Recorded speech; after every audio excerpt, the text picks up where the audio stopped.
Hello friends, कैसे हैं आप लोग। Study with NK Singh YouTube channel पर एक बार पुनः मैं आप सभी लोगों का स्वागत अभिनंदन करता हूं। मध्यकालीन भारत का इतिहास श्रृंखला के अंतर्गत हम खिलजी वंश पर चर्चा कर रहे हैं। इसके पूर्व के लेक्चर में हमने मालवा अभियान और देवगिरी के द्वितीय अभियान पर चर्चा की थी।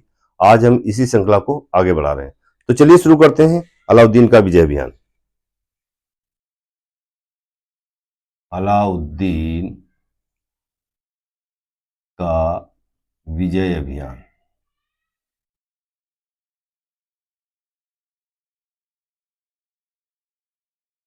फ्रेंड्स, जैसा कि हम जानते हैं कि अलाउद्दीन ने जब 1296 में अपने सगे चाचा और ससुर जलालुद्दीन फिरोज खिलजी की इख्तियारुद्दीन हूद के द्वारा हत्या करवाई और कड़ा मानिकपुर में इसने अपने आप को सुल्तान घोषित किया। और फिर ये कड़ा मानिकपुर से दिल्ली की ओर कूच किया और रास्ते में जहां जहां ये रुका उन सरायों में इसने बेशुमार दौलत बांटी, सोना चांदी बांटा ताकि लोगों का मुंह बंद हो सके। और आप जानते हैं कि जनता तब भी पैसों के लिए भूखी थी और जनता आज भी पैसों की भूखी है। तो अलाउद्दीन ने लोगों का मुंह बंद करने के लिए बेशुमार दौलत बांटी और दिल्ली में पहुंचकर उसने अपने आप को दिल्ली का सुल्तान घोषित किया। न केवल दिल्ली का सुल्तान घोषित किया बल्कि उसने बलबन के लाल महल में अपना राज्याभिषेक भी करवाया। इसी संदर्भ में जब अलाउद्दीन खिलजी दिल्ली सल्तनत का सुल्तान बना तो सबसे पहले उसने साम्राज्य विस्तार की नीति अपनाई है। और इसी साम्राज्य विस्तार की नीति को उसने दो चरणों में बांट के देखा। उसने उत्तर भारत में साम्राज्य विस्तार के लिए अलग नीति अपनाई जिसे कहते हैं प्रत्यक्ष नियंत्रण की नीति, अर्थात सीधे राजा पर अटैक करो और उसे उसके ऊपर अपना वर्चस्व कायम कर लो, उसे जीत लो। और दक्षिण भारत के राज्यों के लिए उसने अहस्तक्षेप की नीति अपनाई जिसे हम ग्रहण मोक्षानुग्रह नीति भी कहते हैं। अर्थात दक्षिण भारत के राज्यों को विजित करके वहां पर प्रशासन और संचालन करने के लिए इसने समुद्रगुप्त से प्रेरित होकर के ग्रहण मोक्षानुग्रह की नीति अपनाई थी। और इसी संदर्भ में इसने उत्तर भारत के सबसे पहले इसने उत्तर भारत के अभियानों को शुरू किया। और जैसा कि हमने पिछले लेक्चर में देखा था कि इसने गुजरात विजय अभियान, रणथंभौर विजय अभियान, इसके अलावा मेवाड़ या चित्तौड़ का अभियान, इसके अलावा मालवा का अभियान और देवगिरी पर द्वितीय अभियान, यहां तक हम पूर्व लेक्चर में चर्चा कर चुके हैं। अब आज हमारा विषय होगा शिवाना पर आक्रमण। शिवाना पर आक्रमण और ये घटना है 1308 की। यहां पर देखिए अलाउद्दीन का जो सेनापति है, अलाउद्दीन का सेनापति यह है कमालुद्दीन कुर्ग। कमालुद्दीन कुर्ग। और ये युद्ध किसके बीच में हुआ है तो शिवाना का शासक है, शिवाना का शासक, शिवाना का जो शासक है वो है शीतल देव। शीतल देव। देखिए शिवाना के दुर्ग का जो निर्माण है ये भोज परमार के पुत्र वीर नारायण ने करवाया था और यही का अलाउद्दीन के समय में शासक है शीतल देव। और इस शिवाना शिवाना को जालौर दुर्ग की चाबी कहा जाता है। अर्थात अलाउद्दीन के सामने समस्या ये थी कि अगर उसे जालौर को जीतना है तो उसे शिवाना को जीतना ही पड़ेगा क्योंकि इसे जालौर की चाबी कहा जाता है। देखिए ये एडिशनल इंफॉर्मेशन है। शिवाना को जालौर की चाबी कहा जाता है। चाबी कहा जाता है। एक बात। दूसरा, शिवाना दुर्ग का निर्माण, शिवाना दुर्ग का निर्माण ये भोज परमार के पुत्र, भोज परमार के पुत्र वीर नारायण ने कराया था, वीर नारायण ने कराया था। देखिए शिवाना पर, अब इस शिवाना पर आक्रमण के कारण क्या थे? तो पहली बात तो कारण देखिए कारण ये था कि जब अलाउद्दीन खिलजी ने गुजरात विजय, रणथंभौर विजय और इसके अलावा चित्तौड़ विजय की, तो अधिकांश राज्यों ने इसकी अधीनता स्वीकार कर ली थी।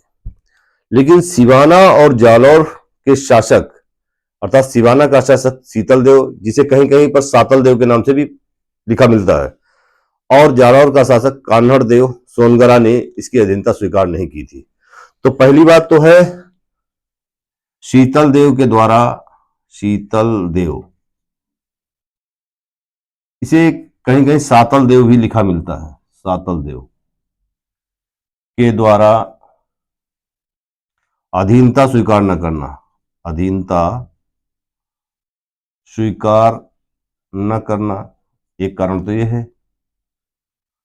और दूसरा बिंदु है कि दिल्ली सल्तनत की विस्तारवादी नीति, यानी धन की लालसा, सबसे बड़ा कारण तो ये। और तीसरा कारण ये है कि दिल्ली सल्तनत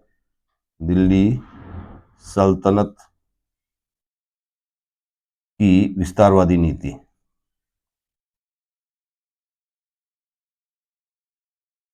तो ये कुछ कारण है जिसकी वजह से इसने सिवाना पर आक्रमण किया 1308 में।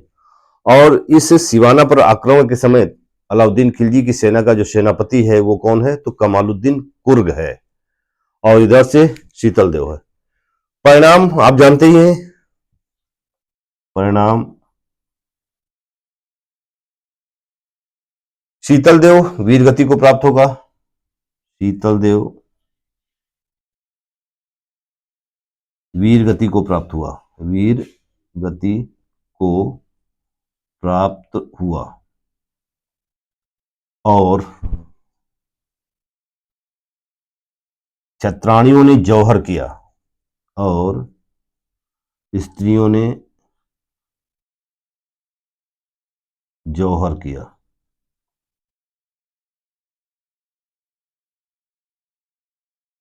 ये परिणाम हुआ। फ्रेंड्स, जैसा कि हमने आपसे वादा किया था कि हम हिस्ट्री को भी मैप पर देखेंगे, तो बीच बीच में मैंने मैप पर आपको दिखाया है अलाउद्दीन की पोजीशन को। तो थोड़ा सा एक मैप ड्रा करते हैं, रफ फिगर है। देखिए एग्जैक्ट फिगर तो बनाना मुश्किल है।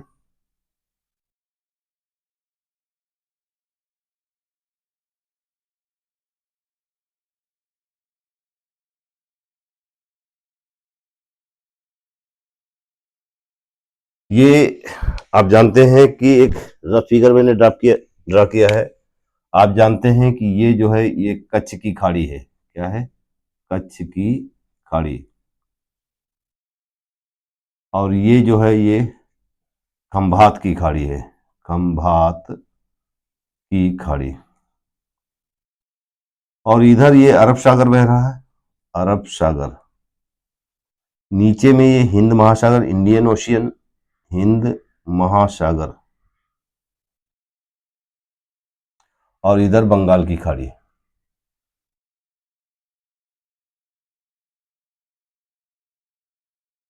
आप जानते हो कि अलाउद्दीन ने जब गद्दी संभाली, अर्थात 1296 में जब वो दिल्ली सल्तनत का सुल्तान बना, तो उसके समय में मंगोलों के आक्रमण भी हुए, लेकिन इसने भी अपने विजय अभियानों को विराम नहीं दिया।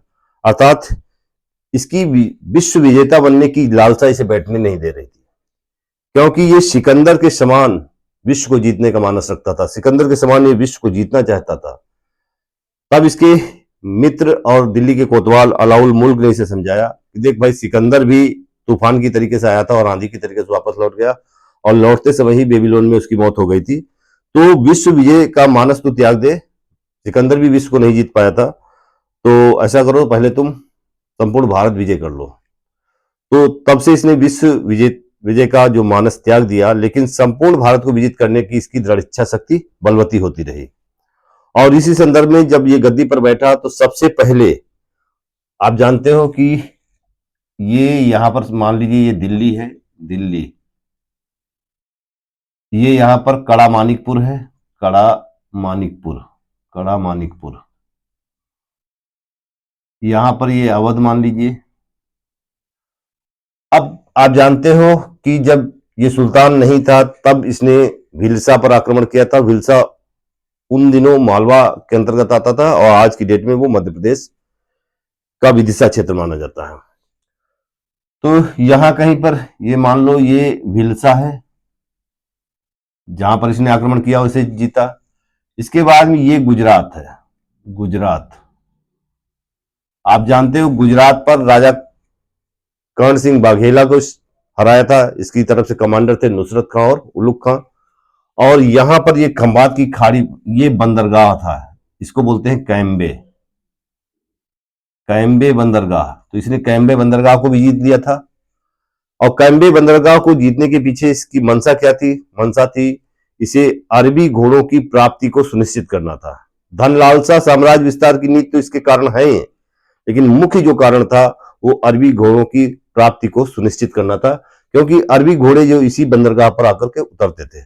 और इस पर कब्जा किसका था? तो कर्ण सिंह बाघेला का था। इसलिए इसको गुजरात को जीतना बहुत ही आवश्यक था, नितांत आवश्यक था।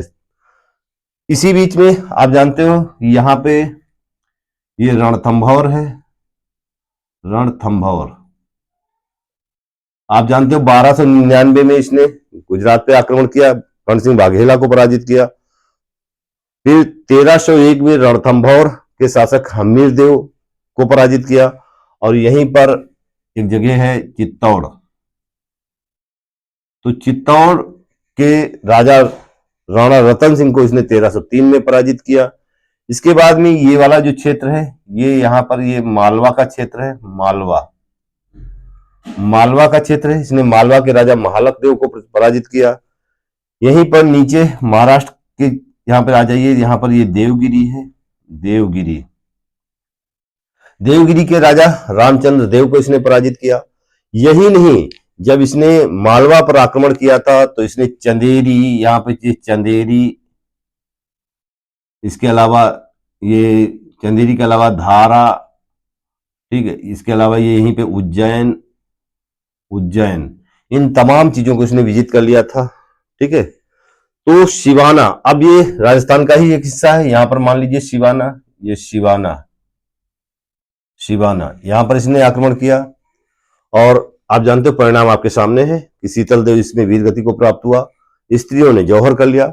जौहर राजपुताने में एक प्रचलित प्रथा हुआ करती थी।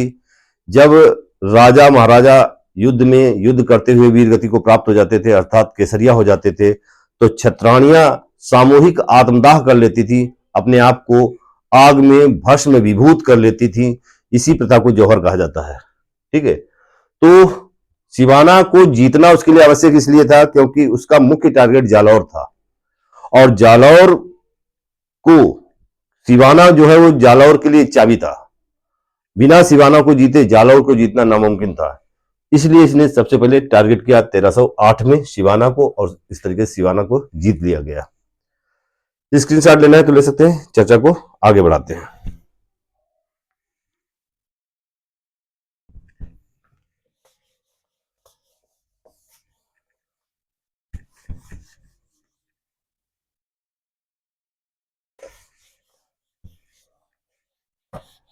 देखिए, मैं एक बार पुनः अपनी बात को दोहरा रहा हूं कि हम अलाउद्दीन खिलजी के विजय अभियान पर चर्चा कर रहे हैं, अर्थात हम राजतंत्र की बात कर रहे हैं। राजतंत्र एक ऐसी शासन प्रणाली है जहां पर हर राजा यह चाहता है कि उसका राज्य और बड़ा हो और ज्यादा से ज्यादा बड़ा हो। और हर राजा सम्राट अशोक की तरीके से नहीं है कि कलिंग युद्ध को एक बार जीत लिया और वहां पर खून खराबा देख के उसका हृदय परिवर्तन हो गया हो और उसने युद्ध रणभेरी अर्थात युद्ध घोष की नीति को छोड़ करके धम्म की नीति अपना ली हो और कहा भाई जितना है उसी को हम संरक्षित करके चलेंगे। हर राज्य का मानस ऐसा नहीं है। अलाउद्दीन साम्राज्य विस्तार करना चाहता है, क्योंकि चाणक्य, इसी संदर्भ में चाणक्य ने कहा है कि अगर राजा का ये कर्तव्य है कि उसे साम्राज्य विस्तार करते रहना चाहिए। अगर कोई राजा साम्राज्य विस्तार नहीं करता है तो बहुत मुमकिन है कि कोई दूसरा राजा उसके ऊपर आक्रमण कर देगा। इसलिए राजा का साम्राज्य विस्तार करना प्रथम कर्तव्य बनता है। और अलाउद्दीन भी साम्राज्य विस्तार कर रहा है। और अगर वो साम्राज्य विस्तार कर रहा है तो अलाउद्दीन का मानना क्या है? अलाउद्दीन ये कहता है कि साम्राज्य विस्तार अनिवार्य है, साम्राज्य विस्तार उसका प्रथम कर्तव्य है, और इसी से श्रेष्ठता का पता चलता है। अर्थात कौन राजा श्रेष्ठ है, कौन ज्यादा पावरफुल, कैसे पता चलेगा? ये पता तो तभी चलेगा जब कोई एक दूसरे पर आक्रमण करेंगे। यही कारण है कि राजतंत्र में एक परंपरा देखी जाती है कि हर राजा बड़े से बड़े भूभाग का शासक बने, और इसके लिए जरूरी है कि वो दूसरे राज्यों को जीते। और यही कारण है कि राजतंत्र में हमें हर राजा एक दूसरे पर आक्रमण करते हुए, लड़ते हुए दिखाई पड़ता है। तो साम्राज्यवाद की बात करता कौन है? तो कौटिल्य भी साम्राज्यवाद की बात कर रहा है। कौटिल्य कहता है कि साम्राज्य विस्तार करना राजा का कर्तव्य है, और यही बात तो अलाउद्दीन भी कह रहा है। और हाँ, इसके अतिरिक्त अलाउद्दीन का सोचना यह है, अलाउद्दीन ये भी मानता है कि इस दुनिया में, इस देश में वही शासन करेगा जो फिट होगा। अर्थात अलाउद्दीन योग्यतम की उत्तरजीविता की अवधारणा पर काम करता है। योग्यतम की उत्तरजीविता का मतलब होता है सर्वाइवल ऑफ द फिटेस्ट। इस दुनिया में वही जिएगा जो फिट रहेगा, अर्थात जो समय के साथ चलेगा, समय के साथ अपने अंदर आमूलचूल परिवर्तन लाएगा। तो सर्वाइवल ऑफ द फिटेस्ट, जो बाद में डार्विन की थ्योरी के रूप में देखी गई। आप जानते हो कि अलाउद्दीन की सोच में कौटिल्य की नीति और डार्विन की थ्योरी की भी झलक मिलती है। तो हमारा अगला बिंदु है 1308 हो गया, 1309 वारंगल पर आक्रमण। देखिए ये 1309 है, और आप जानते हो कि वारंगल में काकतीय वंश, यहां पर वंश कौन है? तो काकतीय वंश है, काकतीय वंश। ठीक है। और अलाउद्दीन की तरफ से सेनापति कौन होगा? अलाउद्दीन का सेनापति, अलाउद्दीन का जो सेनापति है वो है कौन? मलिक काफूर। मलिक काफूर। देखिए मैं पहले भी वर्णन कर चुका हूं, पहले भी ये बता चुका हूं कि गुजरात अभियान के दौरान नुसरत खान ने इसे 1000 दिनार में खरीदा था। इसी कारण इसे 1000 दिनारी के नाम से भी जाना जाता है। मलिक काफूर इतना योग्य था, इतना सुयोग्य सेनापति साबित हुआ, इसने अधिकांश दक्षिण भारत के राज्यों को जीतकर अलाउद्दीन के चरण में डाल दिया। तो अलाउद्दीन का सेनापति है मलिक काफूर। यहां पर वर्सेज कौन है, अर्थात विपक्ष में है? तो वारंगल का जो शासक है रुद्रदेव प्रताप सिंह, रुद्रदेव प्रताप, यानी वारंगल का शासक जो है, का शासक कौन है? तो रुद्रदेव प्रताप। जब मलिक काफूर ने इसके ऊपर आक्रमण किया रुद्रदेव प्रताप पर, तो इसने बिना युद्ध लड़े ही अधीनता स्वीकार कर ली। तो परिणाम क्या था? परिणाम क्या है? परिणाम बिना युद्ध लड़े ही अधीनता स्वीकार कर ली। बिना युद्ध लड़े अधीनता स्वीकार कर ली। और एक सोने की मूर्ति जिसके गले में सोने की जंजीर थी, भेजी। ये सोने की जंजीर, गले में पड़ी हुई जंजीर की मूर्ति जो उसने अपनी भेजी, ये इस बात की द्योतक थी, इस बात की सूचक थी कि ये प्रताप रुद्रदेव जो है इसने अधीनता स्वीकार कर ली है। यही नहीं, प्रताप रुद्रदेव ने बहुत तमाम सोना, चांदी, हीरा, पन्ना ये सब भेंट में दिया। और सबसे बड़ी बात यहां पर यह है कि यहीं से मलिक काफूर को कोहिनूर हीरा की प्राप्ति हुई थी। तो यहीं से दूसरा बिंदु है कोहिनूर हीरा। कोहिनूर जो हीरा है, कोहिनूर हीरा की प्राप्ति यहीं से हुई थी मलिक काफूर को। आप जानते हो कोहिनूर हीरा गोलकुंडा की आंध्र प्रदेश की गोलकुंडा की खानों से प्राप्त हुआ था और बाद में मलिक काफूर के द्वारा ये अलाउद्दीन के पास पहुंचा। और इसके बाद में आप जानते हो कि आगे चल करके ये आज की डेट में कहा है, तो ब्रिटेन में है। कहाँ है? ब्रिटेन में। तो ये कुछ बातें हैं। बिना युद्ध लड़े ही इसने अधीनता स्वीकार कर ली थी। और बात जब काकतीय वंश की आ रही है तो इस काकतीय वंश में एक शासिका हुई है, उसका वर्णन करना बहुत ही आवश्यक हो जाता है। 1262 से, देखिए एक अलग से इंफॉर्मेशन, 1262 से 1289 तक रुद्रमा देवी का नाम आता है। एक महान शासिका है रुद्रमा देवी। इसके उपाधियां हैं, इसे जो है अभय हस्तिनिका, अभय हस्तिनिका, राय गजकेसरी, राय गजकेसरी, काकतीय,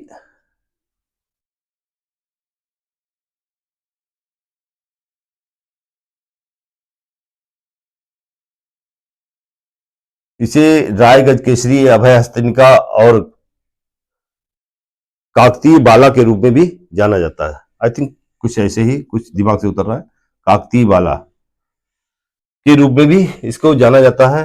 एक महान शासिका हुई अपने समय में, 1262 से लेकर के 1289 तक का इसका काल है। और इसके बाद में इसका जो उत्तरवर्ती राजा है ये प्रताप रुद्रदेव, जिसे रुद्रदेव प्रताप या प्रताप रुद्रदेव हम कहते हैं, ये बिना युद्ध लड़े ही अधीनता स्वीकार कर लेगा। और इस तरीके से 1309 में अलाउद्दीन ने वारंगल पर विजय प्राप्त कर ली। अब आप देखिए जरा मैप पर, वारंगल ये आंध्र प्रदेश का आंध्र प्रदेश वाला ये हिस्सा है, ये वारंगल है, वारंगल। तो इस पर विजय प्राप्त हो गई। अब अगला आक्रमण स्क्रीनशॉट लेना है तो ले सकते हैं। देखिए ये काकतीय बाला, इस उपाधि से कुछ थोड़ा सा मेरे दिमाग से उतर रहा है, मैं रिफर करके बता दूंगा, या आप 1 मिनट का समय दें तो मैं जरा देखकर बताता हूं आपको।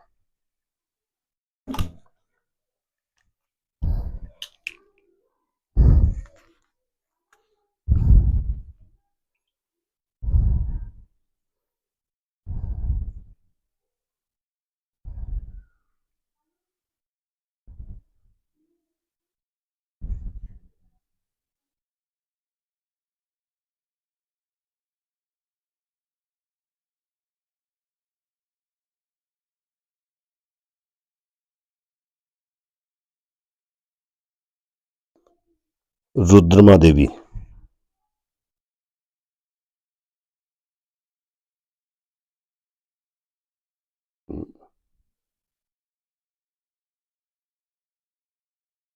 हिंदी में।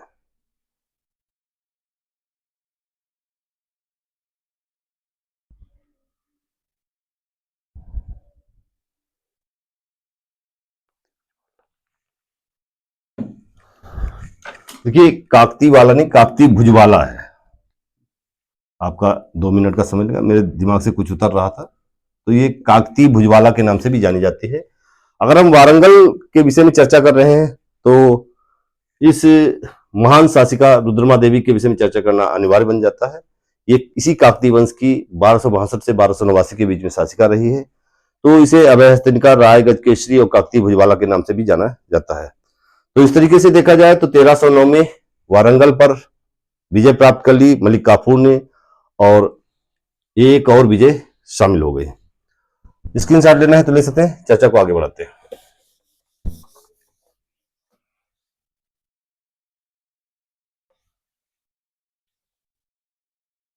देखिए अगला अभियान है होयसल, होयसल अर्थात इसकी राजधानी हुआ करती थी द्वार समुद्र, द्वार समुद्र पर आक्रमण। ये घटना है 1310। आप जानते हैं अलाउद्दीन की तरफ से सेनापति कौन है? तो अलाउद्दीन का सेनापति, अलाउद्दीन का सेनापति यही मलिक काफूर है। दक्षिण भारत के लिए तो यही है, मलिक काफूर। और इधर ये कौन है, तो यहाँ शासक कौन है, शासक है वीर बल्लाल तृतीय, वीर बल्लाल तृतीय, बल्लाल तृतीय, वीर बल्लाल तृतीय है। इस 1310 में जब अलाउद्दीन के सेनापति मलिक काफूर ने इस पर आक्रमण किया, द्वार समुद्र, आप जानते हो ये जो द्वार समुद्र के होयसल हैं, वास्तव में ये रामचंद्र देव अर्थात देवगिरी के जो यादव हैं उन्हीं की एक ब्रांच है, उन्हीं की एक शाखा है, क्योंकि एक अभिलेख में इन्हें यदुकुल तिलक कहा गया है। एक अभिलेख प्राप्त हुआ है जिसमें इन्हें यदुकुल तिलक कहा गया है, यदुकुल तिलक, अर्थात ये कुछ और नहीं, जो ये है होयसल है, ये देवगिरी के शासक, देवगिरी के यादव, देवगिरी के यादवों की एक शाखा है, तो ये भी देवगिरी के यादवों की शाखा से संबंधित है। यहाँ का शासक हुआ करता था बल्लाल तृतीय, और इस युद्ध में बल्लाल तृतीय को जब इस पे आक्रमण किया गया, देखिए बल्लाल तीन पे जब आक्रमण किया गया तो यहां पर मलिक काफूर को सहायता कौन पहुंचा रहा है, तो मलिक यहां पर अलाउद्दीन के मलिक काफूर के साथ साथ में प्लस रामचंद्र देव ये सहायक के रूप में, क्योंकि मैंने आपको पहले इसके पूर्व के लेक्चर में बताया है कि देवगिरी के द्वितीय अभियान के दौरान जब रामचंद्र देव को पराजित किया गया, लेकिन इसके बावजूद भी अलाउद्दीन खिलजी ने रामचंद्र देव को राय रायन की उपाधि दी, गुजरात के नौसारी की जागीर दी और उसे 1 लाख टंका सोने की मुद्राएं दी थी। उसका सिर्फ मकसद ये था कि उसे दक्षिण भारत अभियानों के लिए एक भरोसेमंद साथी की आवश्यकता थी। इसलिए जब इस मलिक काफूर ने इस वीर बल्लाल तृतीय पर आक्रमण किया तो रामचंद्र देव ने इसकी सहायता की थी। परिणाम क्या हुआ, परिणाम जैसा कि आप जानते हैं, परिणाम में बल्लाल तृतीय पराजित होगा और बल्लाल तृतीय ने संधि की, बल्लाल तृतीय ने संधि कर ली, तृतीय ने संधि कर ली। और आप जानते हो जब संधियां होती हैं तो हर्जाना देना पड़ता है, क्षतिपूर्ति देना पड़ता है, तो इसने भी बहुत बड़ी मात्रा में हीरा पन्ना सोना चांदी जवाहरात ये सब जो है क्षतिपूर्ति के रूप में दिया और संधि कर ली। यही नहीं, मलिक काफूर ने इसे अगले अभियानों के लिए सहायता देने के लिए विवश भी कर दिया, अर्थात इसे बल्लाल तृतीय को अगले अभियान में सहायता के लिए विवश किया।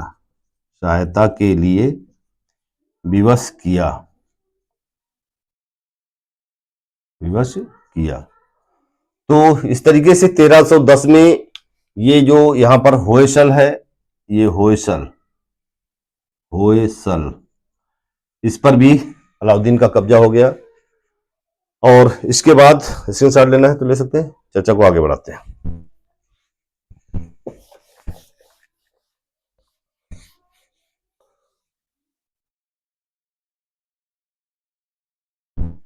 अगला है पांड्य पर आक्रमण, मदुरा, पांड्य राजाओं पर आक्रमण है, पांड्य यानी मदुरा पर आक्रमण,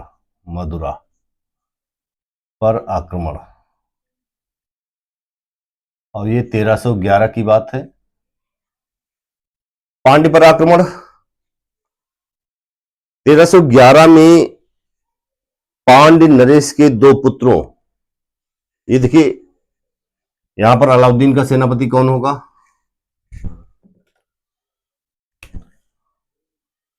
अलाउद्दीन का सेनापति ये कौन है, तो वही मलिक काफूर है,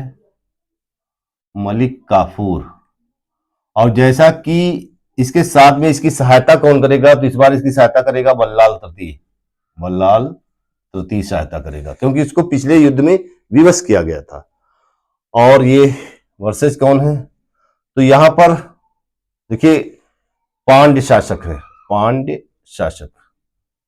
अब पांड्य शासक मैंने क्यों लिखा, दिक्कत यह है कि पांड्य शासक के दो पुत्र थे, तो दो पुत्र हैं, एक है वीर पांड्य और एक है सुंदर पांड्य। सुंदर पांड्य, ये जो वीर पांड्य है ये अवैध संतान है, अवैध संतान है, अवैध संतान। और इन दोनों में उत्तराधिकार को लेकर के संघर्ष है। ऐसे में मलिक काफूर ने सुंदर पांड्य का समर्थन किया। हालांकि वीर पांड्य ने सुंदर पांड्य को हरा दिया, सुंदर पांड्य को जो है इसने निष्कासित कर दिया, लेकिन मलिक काफूर पूरी तरीके से पूर्ण रूप से वीर पांड्य को पराजित नहीं कर पाया। हाँ, उसे यहां से बहुत बड़ी मात्रा में नगरों को लूटने का, धन संपदा लूटने का, महलों को लूटने का, ये और मंदिरों को लूटने का एक मौका मिला। तो यहां से कुल मिलाकर के पांड्य पर इसने एक सफल अभियान किया मलिक काफूर ने, और इसमें बल्लाल तृतीय ने इसकी भरपूर सहायता की थी। यही कारण है बल्लाल तृतीय को दिल्ली बुलाया गया और उसे एक मुकुट,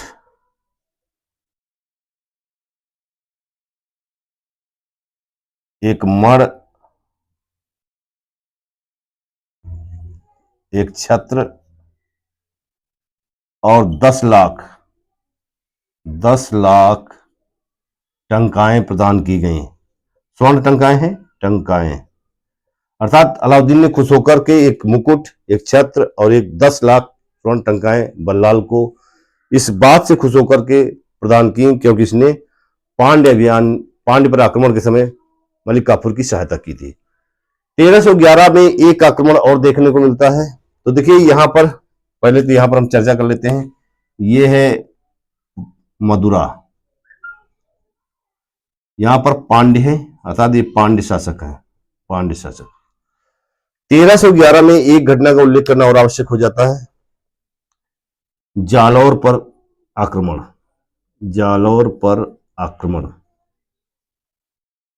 ये भी 1311, देखिए जालौर पर आक्रमण भी 1311 में, अर्थात 1311 ऐसा वर्ष है जहां पर उत्तर और दक्षिण दोनों जगह युद्ध किए गए, दोनों जगह अभियान किए गए। और यहां पर कौन है, तो अलाउद्दीन का सेनापति कौन है, अलाउद्दीन का सेनापति ये वही कमालुद्दीन कुर्ग है, कमालुद्दीन कुर्ग। और इस बार जो शासक है वो कौन है, वो है कान्हड़ देव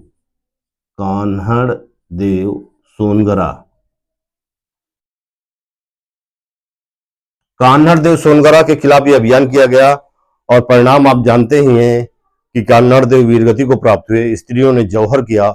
और इस तरीके से 1311 में ये जालौर, ये भी राजस्थान का एक हिस्सा है, यहाँ कहीं पर आप बना सकते हो, यहाँ मान लो ये बिंदु है, ये जालौर मान लीजिए, ये जालौर। तो आप इस मैप पर आप देख सकते हो कि उत्तर भारत से लेकर के दक्षिण भारत तक के अधिकांश हिस्सों को विजित कर लिया गया। एक मतलब ऐसा लगता है कि जैसे उसने उत्तर भारत के साथ साथ दक्षिण भारत के अधिकांश राज्यों को विजित कर लिया, और एक वास्तव में जो उसने संपूर्ण भारत को विजय करने की लालसा उसके अंदर थी, उसको कहीं किसी हद तक उसे अगर देखा जाए तो उसने पूरा करने का प्रयास भी किया। तो ये अलाउद्दीन खिलजी से संबंधित विजय अभियान थे। और जैसे कि आप जानते हैं कि 1316 में यही मलिक काफूर जो दक्षिण भारत के राज्यों को जीतकर अलाउद्दीन के चरणों में डाल रहा है, यही मलिक काफूर अलाउद्दीन को हाउस अरेस्ट कर लेगा, अर्थात नजरबंद कर लेगा और इसे स्लो पॉइजन देना शुरू कर देगा। और अंत में आप जानते हैं कि जलोदर रोग के कारण अलाउद्दीन की मृत्यु हो जाएगी 1316 में। और 1316 में अलाउद्दीन की मृत्यु के बाद में ये मलिक काफूर दिल्ली का सुल्तान बनेगा, 36 दिन का सुल्तान बनेगा। ये इतिहास में अपने आप में एक अनूठा उदाहरण है। और बाद में चूंकि इतना ज्यादा निरंकुश हो गया था, तो अलाउद्दीन के वफादारों ने मिलकर के इसने अलाउद्दीन के परिवार के अलाउद्दीन के लड़कों की आंखें निकलवा ली थी। इतनी निर्ममता इसने बरती थी, बिल्कुल निरंकुश हो चुका था। इसलिए बाद में अलाउद्दीन के वफादारों ने सामूहिक रूप से मिलकर इस मलिक काफूर की हत्या कर दी थी। और इस तरीके से देखा जाए तो अलाउद्दीन के साम्राज्यवादी उसकी नीति क्या थी, इस पर हमने चर्चा की। और विस्तार से हर पहलू को हमने उठाने का प्रयत्न किया है और मुझे आशा ही नहीं वरन पूरी उम्मीद है कि आपको वीडियो बहुत अच्छा लगेगा। अगर आपको वीडियो पसंद आए तो प्लीज इसे लाइक करें, शेयर करें और सब्सक्राइब करें। देखिए, मेरी गुजारिश है आप लोगों से कि मैं आप लोगों के लिए बहुत मेहनत कर रहा हूं। अगर आप लोग इसे लाइक और सब्सक्राइब करेंगे तो हमें एक मनोबल मिलेगा और हम आपके लिए बेहतरीन कंटेंट ला पाएंगे। ठीक है, तो इसलिए इन्हीं शब्दों के साथ मैं अपनी वाणी को विराम दे रहा हूं। अगर आपको वीडियो अच्छा लगे तो इसे लाइक सब्सक्राइब जरूर करें। मिलते हैं नेक्स्ट वीडियो में, तब तक के लिए जय हिंद।